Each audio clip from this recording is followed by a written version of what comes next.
Check out this Austin Powers fat bastard kilt adorned action figure I have. Now I've had this for a little while. He's still in the box, obviously. I will do probably an unboxing video at some point. I'm not quite ready to unbox him yet. But check it out. Isn't this awesome? Comes with obviously the kilt, comes with a bagpipe, and he has a chip inside him and a button. And if you press his button, he says, "Sorry, I farted." So really looking forward to whenever I do unbox him, I will definitely make sure the batteries are inserted, and I will we'll get him to say it. So I got this at a consignment store a couple of years ago. I had to get it. So this came out in 1999. It was made by, pull it up here, McFarlane.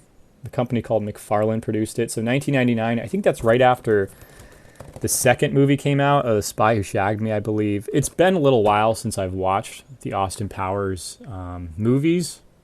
So I kind of forget which. I think The Spy Who Shagged Me is the second one or the first one. You can see on the back, there's some other figures. There's Austin in his suit. There's Felicity Shagwell. And then we have a sort of less clothed Austin. And then Dr. Evil, of course. I really like this Austin Danger Powers one. I wonder if I can get that anywhere online. That one's great. They're all great, but this one's really good. I like the face that he's making. Isn't this awesome? So let's pull up the wiki real quick. Let's go through. Let's make sure we're all on the same page with Fat Bastard's lore. So this is on the Austin Powers wiki. Stuart Hope, more commonly known as Fat Bastard, is the tertiary antagonist of the Austin Powers franchise. He is one of Dr. Evil's henchmen. Here, I'll keep this in frame. Personality. He alludes to being bullied and mocked for his weight as a child, and his depression and loneliness turn to eating, creating a vicious cycle. Subverted when his acknowledgement of this problem becomes an ignored epiphany, and he remains a reoccurring informal lardass in the third film. He repeats the sob story there, implying he uses this trope to justify his behavior, which, I'm trying to remember which movie it was that at the end he loses all the weight and says that he's on the Subway diet. That's probably the third one. Appearance. He is said to have red hair.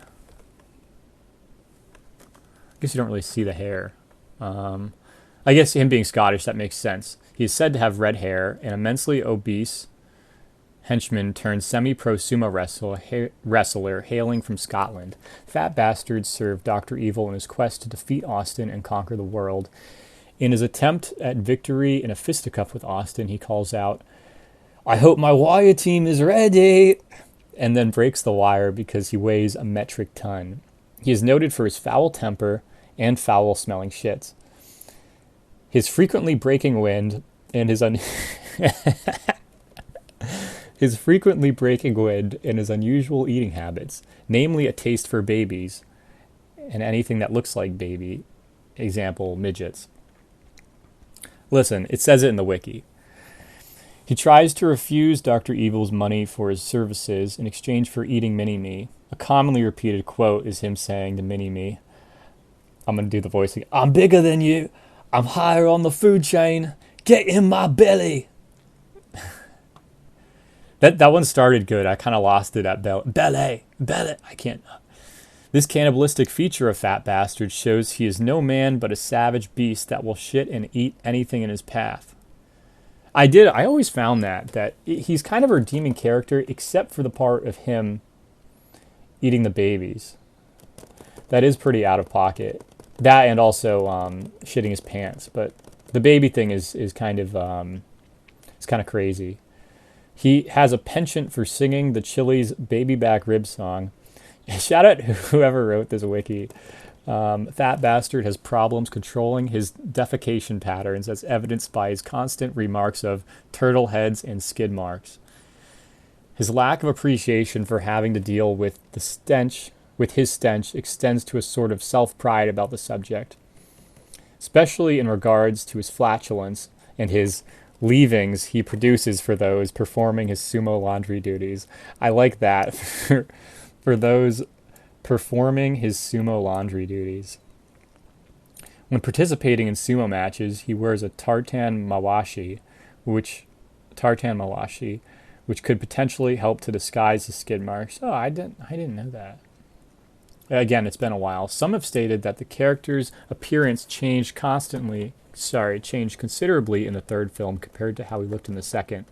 This was primarily due to some changes in the makeup to make the character look more realist. Yeah, whoever wrote this is making up words here. Fat bastard loves eating babies, as he describes it as other white meat. Right, that's just the appearance section. Now we're at the biography. Oh, so he probably am I wrong? So he's not in the first, he's in the second. We continue to the biography. When Dr. Evil goes back to 1969, he plants Fat Bastard in the British Ministry of Defense. Fat Bastard uses a special set of bagpipes to spew a knockout gas that knocks out the other guards. With the other guards incapacitated, Fat Bastard took out a drill and bore into Austin's cryopod, aiming for Austin's groin. Laughing cruelly, he then injected a large syringe into Austin's family jewels and extracted his mojo from it, causing Austin Powers to instantly become impotent in the middle of sex in 1999 due to his mojo suddenly vanishing. Oh, I forgot that. So Bastard is the one who steals Austin's mojo. Okay. Fat Bastard then took the vial containing the mojo to Dr. Evil's secret volcanic lair, where he was to exchange the mojo for money. However, upon discovering Dr. Evil's smaller clone Mini-Me and believing him to be a baby, he developed a cannibalistic hunger for Mini-Me. That's not good. Fat Bastard offered to give Dr. Evil the mojo and let him keep the money if the evil genius gave Fat Bastard Mini-Me to eat. Mini-Me takes the mojo from Fat Bastard, avoiding being captured by the cannibal, forcing him to simply accept the money. Later, Fat Bastard has a one-night stand with Felicity Shagwell, though she was only trying to get close enough to him to plant a tracking device on him, which she ends up inserting into his rectum. The Scotsman takes this as foreplay and proceeds to roll onto Felicity for another round of sex, nearly crushing her to death with his immense weight. Unfortunately, he ends up defecating the tracking device into a toilet in Paddington Station. However, testing the stool sample reveals the location of Dr. Evil's lair. Is this canon? I don't remember this.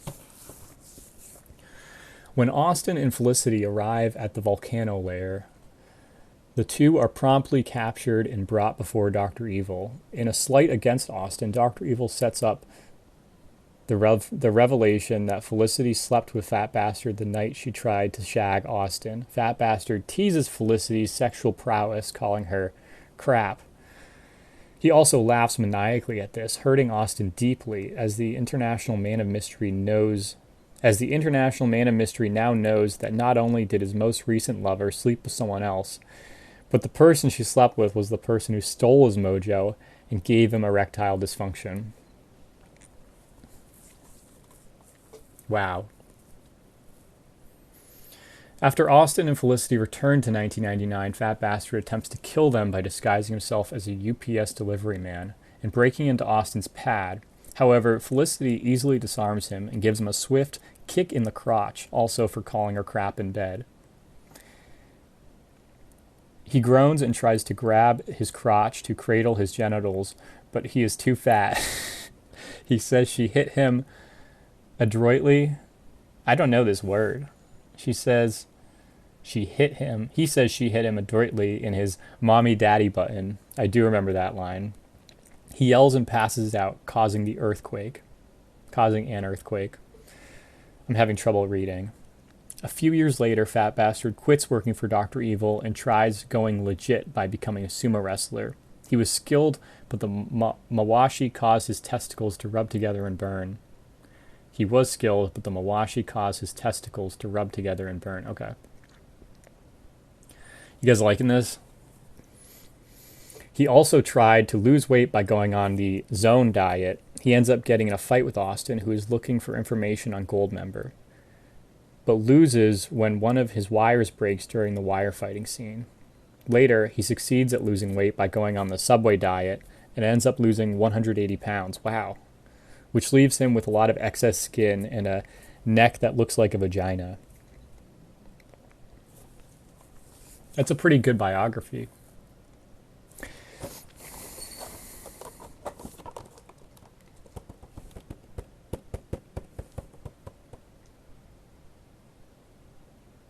He is a pretty complicated character. This is what they call a dynamic character.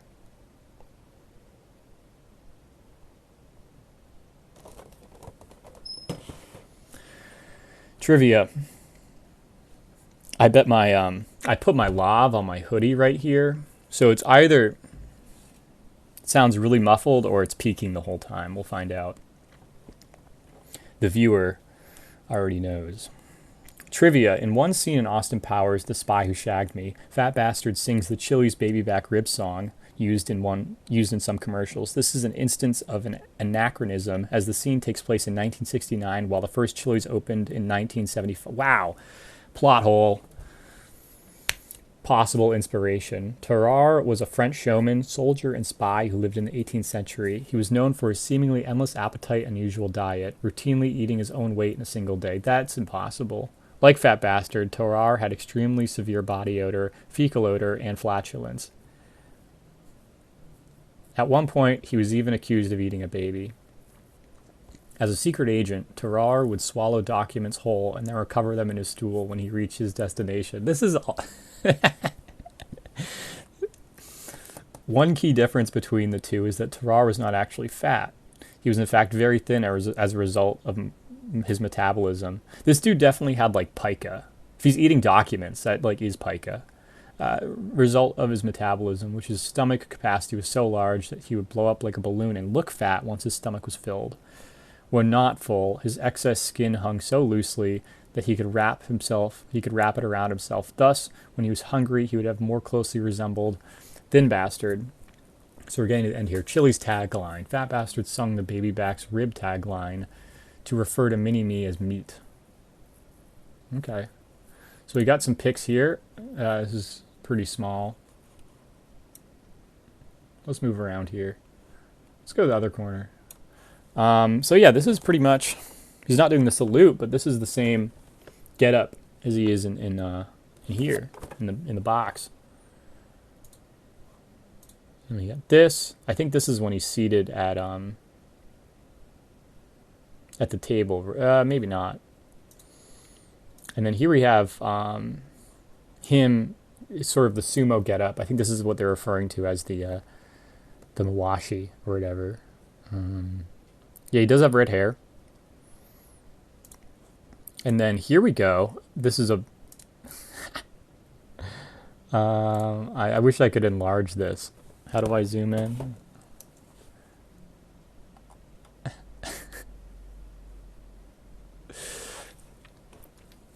So yeah, this is him post-Subway diet. Really high quality image here. You can see he's lost a lot of weight. Looking great. We all deserve redemption. And not to say that losing weight is necessary or losing weight is redemption, but I think that's what symbolically is going on here.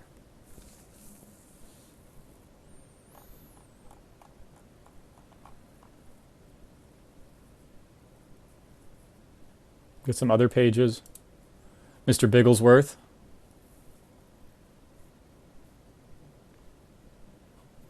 Okay, well, I'm not going to go through all of these. But yeah, I just wanted to show you guys this. Really happy that I bought this. And once again, expect an unboxing video at some point once I'm ready.